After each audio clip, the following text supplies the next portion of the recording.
uratubwiye ivyo ntu vyose bitanu bari bahagazeko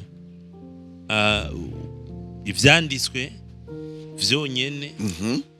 ukwizera konyene ubuntu bwonyene Yesu Kristo wenyene kubwicubahiro c'Imana ubutumwa batanga nizera ko bufatanye n'ivyo bintu bitanu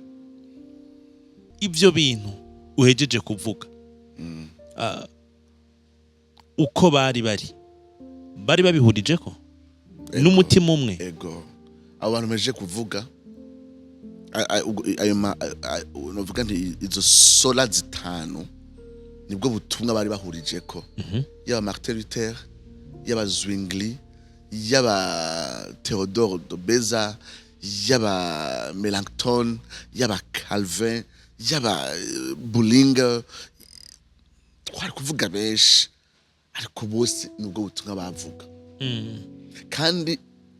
abizera bo mu generation yakurikira nico kintu bagwanira kuzigama naho bashaka gutandukanira kuri uyu mugenzo canke uri iki nibwo butumwa nyamukuru